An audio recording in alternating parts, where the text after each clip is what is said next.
अस्सलाम वालेकुम नाज़रीन, डॉक्टर दानिश रियल फोकस के साथ हाजिर है। कल इमरान खान की लाहौर मीनार पाकिस्तान का जलसा फ्लॉप होने का बड़ा सख्त रिएक्शन जो है विद इन द पार्टी आया है और इस कदर आ चुका है विद इन द पार्टी कि आपने देखा होगा कि जब इमरान खान कल जलसा अपनी तकरीर कर रहे थे उस वक्त तकरीर के दौरान बहुत से लीडर गायब हो गए। कुछ तो सामने नज़र आए, कुछ पीछे से गायब हो गए और कुछ लीडर तो आए ही नहीं और दूसरी तरफ आवाम भी नहीं आई।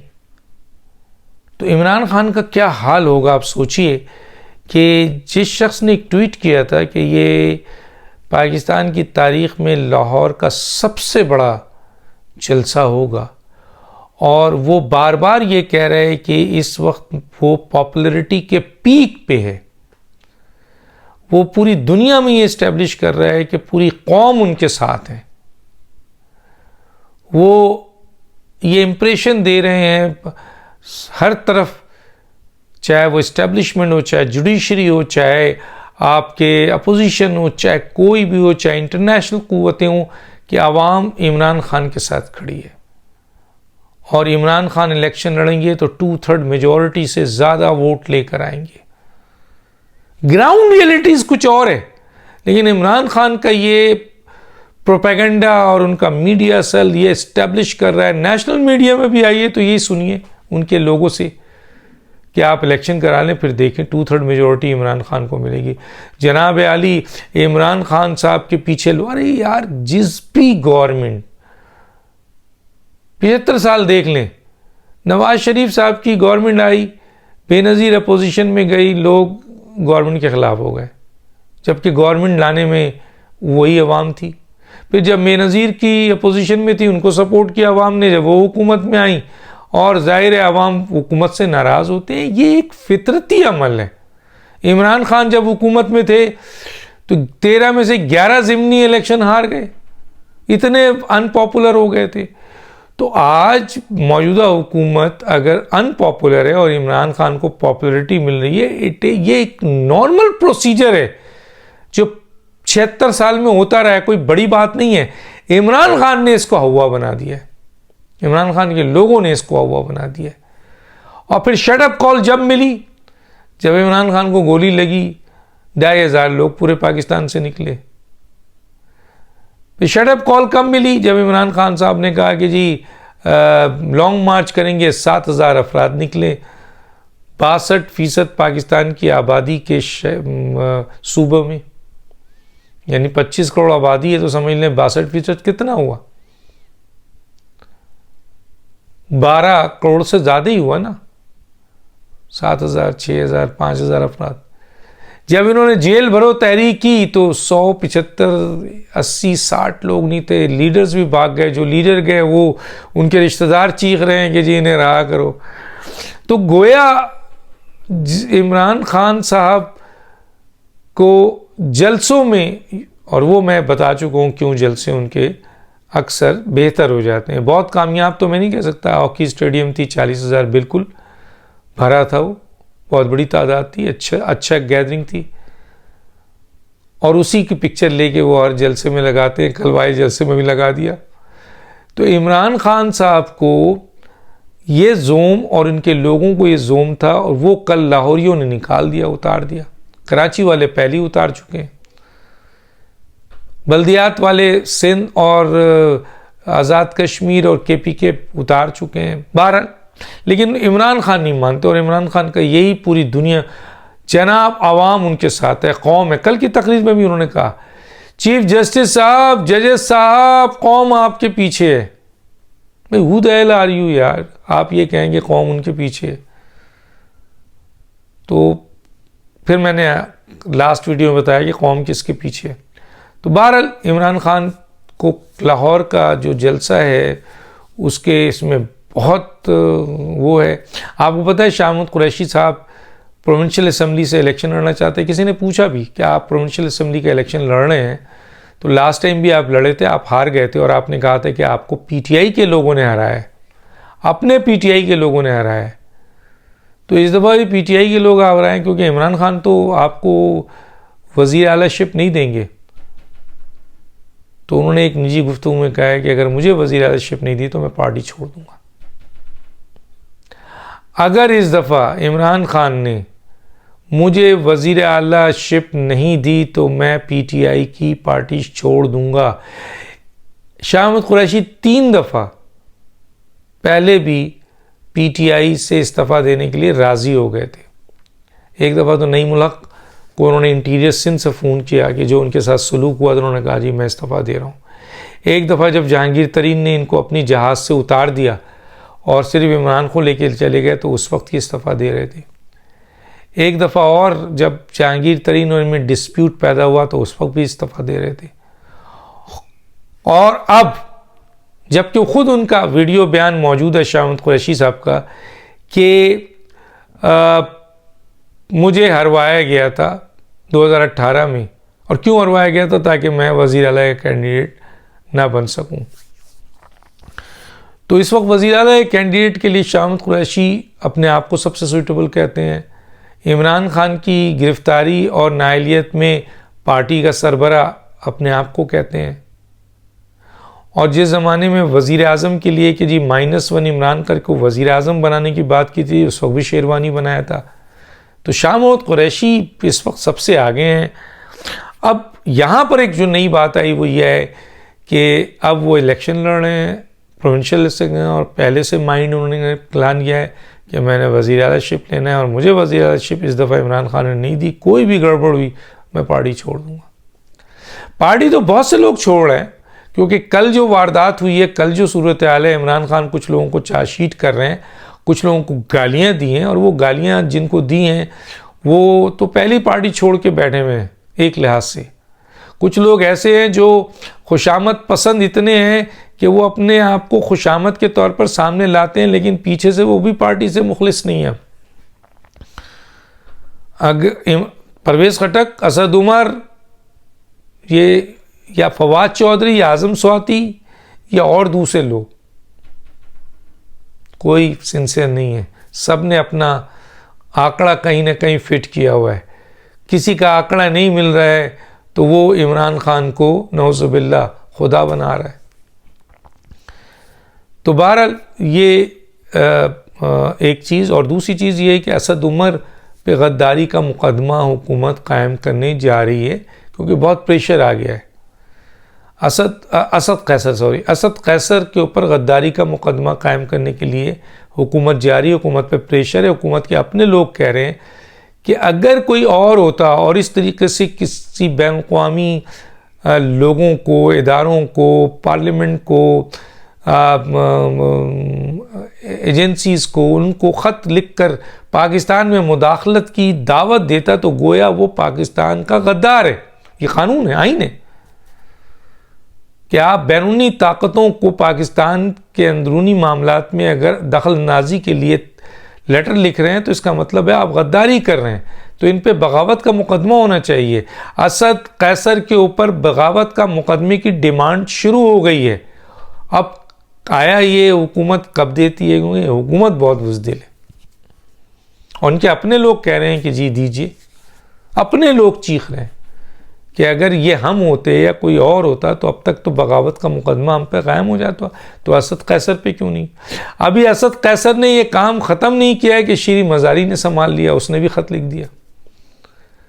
तो अगर हुकूमत इन लोगों को कानून और आइन की खिलाफ वर्जी करते हुए बैन-अक़वामी ताकतों को मुदाखलत के लिए इस तरह ख़त लिखने पे की इजाज़त देते रहे। आपको पता है जहांगीर तरीन कह रहा हूँ, शौकत तरीन ने भी ख़त लिखा था और इनको उकसाया था कि तुम ख़त लिखो KPK के वज़ीर ख़जाना को और पंजाब के वज़ीर ख़जाना को।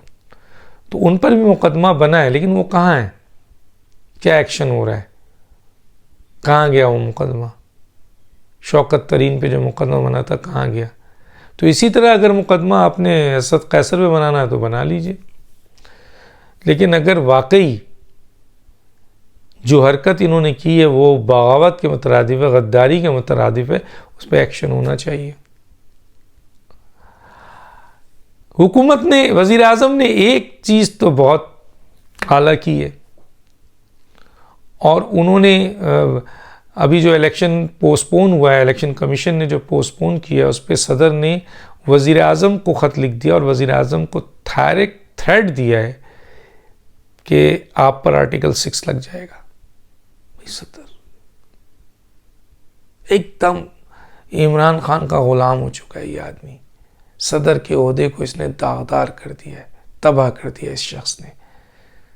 इसलिए मैं कहता हूँ कि चाहे पार्लिमानी हुकूमत हो लेकिन सदर पार्टी से ना आए।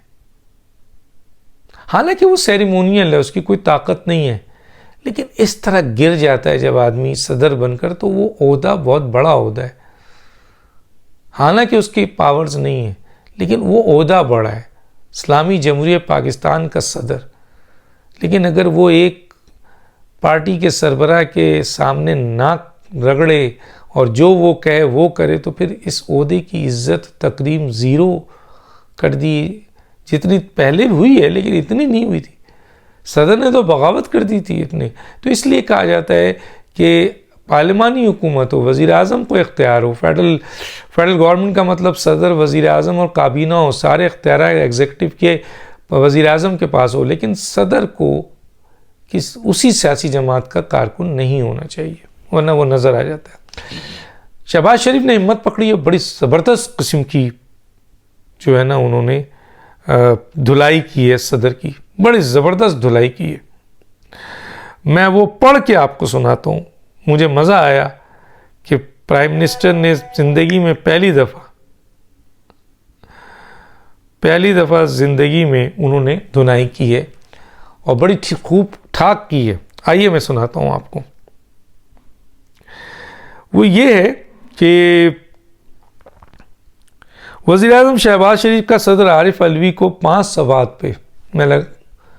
सफ़ात पे और 7 नकात पर मुश्तमिल जवाबी ख़त, जो पहले सदर आरिफ अलवी ने वज़ीर-ए-आज़म शरीफ को 24 मार्च को ख़त लिखा था। कहने पे मजबूर हूँ कि आपका ख़त तहरीक इंसाफ का प्रेस रिलीज़ लगता है। आपका ख़त एक तरफ हुकूमत मुखालिफ ख़यालात का हामिल है जिनका आप खुल्ला इजहार करते हैं। आपका ख़त सदर के आइनी मनसब का आइनेदार नहीं, आप मुसलसल यही कर रहे हैं। 3 अप्रैल 2022 को आपने कौमी असम्बली की तहलील करके साबिक़ वज़ीर आज़म के गैर आइनी हिदायत पर अमल किया। ये सदर कर रहे हैं, जिसका हम तकाजा करते हैं कि इनके ख़िलाफ़ वज़ीर आज़म ये बात कह रहे हैं और हम कहते हैं कि इनके ख़िलाफ़ कानूनी आइनी एक्शन होना चाहिए था। कौमी असम्बली की तहलील के बाद आपके हुक्म को सुप्रीम कोर्ट ने 7 अप्रैल को गैर आइनी करार दिया था। आर्टिकल 91 क्लॉज 5 के तहत बतौर वज़ीर आज़म मेरे हल्फ के मामले में भी आप आइनी फ़र्ज़ निभाने से कासिर थे। कई मौक़े पे आप मुंतखब आइनी हुकूमत के ख़िलाफ़ फ़ाल अंदाज में काम करते रहे हैं। मैंने आपके साथ अच्छा वर्किंग रिलेशनशिप कायम करने की पूरी कोशिश की। अपने ख़त में आपने जो लबो लहजा इस्तेमाल किया, इससे आपको जवाब देने पे मजबूर हुआ। इंसानी हकूक़ की खिलाफ वर्जियों का आपका हवाला एक जमात के सियासतदानों और कारकुनों के हवाले से है। आइन के आर्टिकल 10 से और 4 के तहत आइन और कानून का मतलूबा तहफ़्फ़ुज़ इन तमाम अफराद को दिया गया है। कानून नाफिद करने वाले इदारों ने रियासती अमलदारी के लिए कानून और अमन आम्मा के नफाज के मतलूबा ज़ाब्तों पर सख्ती से अमल किया है। तमाम अफराद ने कानून के मुताबिक दादरसी के मतलूबा फोर्सेस से रुजू किया है। जमाती वाबस्तगी के सबब आपने कानून नाफिद करने वाले इदारों पर हमलों को यकसर फरामोश कर दिया। आपने निजी व सरकारी अमलाक की तोड़ फोड़ अफरा तफरी पैदा करने की कोशिशों को नज़रअंदाज कर दिया। PTI की मुल्क को मुआशी डिफ़ाल्ट करने किनारे के लाने को आपने नज़रअंदाज कर दिया। PTI की वजह से आइन, इंसानी हकूक़ और जमहूरियत के मुस्तकबिल से मुतालिक पाकिस्तान की आलमी साख ख़राब हुई। आपने बतौर सदर एक बार भी इमरान खान की अदालती हुकूमतुल्ली और तामील कराने वालों पर हमलों की मज़म्मत नहीं की। अदालत के हुक्म के ख़िलाफ़ किसी सियासी जमात की तरफ से ऐसी अस्करियत पसंदी पहले कभी नहीं देखने को मिली। हमारी हुकूमत आइन के आर्टिकल 90 के मुताबिक आज़ादी इज़हार पर मुकम्मल यकीन रखती है। यह आज़ादी आइन और कानून की हदूद क़यूद में इस्तेमाल करने की इजाज़त है। जब PTI इक़्तिदार में थी तो आपने कभी इस बारे में आवाज़ बुलंद नहीं की। आपकी तवज्जो ह्यूमन राइट्स वॉच की सालाना वर्ल्ड रिपोर्ट 2022 की तरफ दिलाता हूँ। PTI इस वक्त इक़्तिदार में थी। इस रिपोर्ट में लिखा गया है कि हुकूमत पाकिस्तान मीडिया को कंट्रोल करने की कोशिश तेज़ कर चुकी है। रिपोर्ट में लिखा है कि PTI की हुकूमत ने इख्तिलाफ राय को कुचल दिया है। रिपोर्ट में सहाफ़ियों, सिविल सोसाइटीज़ और सियासी मुखालिफिन को हरासा करने, कैदोबंद और निशाना बनाने की तमाम तफसील दर्ज है। PTI हुकूमत के दौर में इंसानी हकूक़ कमीशन मुअत्तल रहा। कौमी कमीशन बराए इंसानी हकूक़ की रिपोर्ट PTI हुकूमत पर फ़र्द जुर्म है। इंसानी हकूक़ के आलमी इदारों की मुतअद्दिद रिपोर्ट्स PTI हुकूमत की खिलाफ वर्जियों का रिकॉर्ड मौजूद है। रुकन कौमी असम्बली राना सनाउल्लाह पर मंशियात का झूठा मुकदमा बनाया गया। PTI हुकूमत ने मर्द और ख़वातीन अरकान पार्लियामेंट को कैदोबंद इंसानी हकूक़ की खिलाफ वर्जियों का इस्तेमाल किया। एक साबिक़ वज़ीर आज़म की ख़ानदान की खातून रुकन को भी माफ़ ना किया गया। सियासी मुखालिफिन का सफाया किया गया। नैब को इस्तेमाल किया गया। अफसोस, बतौर सदर पाकिस्तान आपने एक बार इनसे किसी वाक़े बुलंद अल्फाज में बात नहीं की। सदर इंसानी हकूक़, आइन और कानून की इन खिलाफ वर्जियों पर इस वक्त की हुकूमत से पूछ सकते थे। आपके ख़त का जवाब इसलिए दे रहा हूँ ताकि आप एकतरफा रवैये को रिकॉर्ड पर मुनक़िश ना कर सकें। PTI की तरफ से आपने आम पंजाब और खैबर पख्तूनख्वा इस्लामिया असम्बलियों के इंतखाब की तारीख दी। आपका यह फैसला सुप्रीम कोर्ट ने 1 मार्च 2023 को के हुक्म से मुस्तरद किया। आपने दो सूबों में बदनीयती पर मबनी असम्बलियों की तहलील पर किस किस्म की तशवीश तक जाहिर नहीं की। यह सब आपने चेयरमैन PTI की अना और तकब्बुर की तस्कीन के लिए किया। सूबाई असम्बलियाँ किसी आइनी व कानूनी मकसद के लिए नहीं, सिर्फ वफाकी हुकूमत को ब्लैक करने के लिए तहलील की गई। आपने यह भी नहीं सोचा कि 2 सूबाई असम्बलियों के पहले इलेक्शन कराने से मुल्क में आइनी बहरान आएगा। आपने एक आर्टिकल 2018 क्लॉज 3 के तहत शफाफ, आज़ाद और गैर जानिबदाराना इंतखाबात के तकाजे को फरामोश कर दिया। आइन के साथ छेड़छाड़ की। इलेक्शन ने 8 अक्टूबर 2000 पंजाब में इंतखाब तारीख दी। तमाम सूबों और सूबाई इदारों ने मुतल्लिका इलेक्शन कमीशन को मुहैया किया। इलेक्शन कराने की जिम्मेदारी आइन ने इलेक्शन कमीशन को सौंपी है। इलेक्शन कमीशन ने तय करना है कि शफाफ, आज़ादाना इंतखाब कराने के लिए आर्टिकल 2018(3) के तहत साजगार माहौल होना चाहिए। सदर का ये खत सदर का नहीं है, एक पार्टी के वर्कर का है। बड़ा सख्त लिखा है, बड़ा जोरदार लिखा है और सही लिखा है। डॉक्टर दानिश को याद दीजिए। अल्लाह।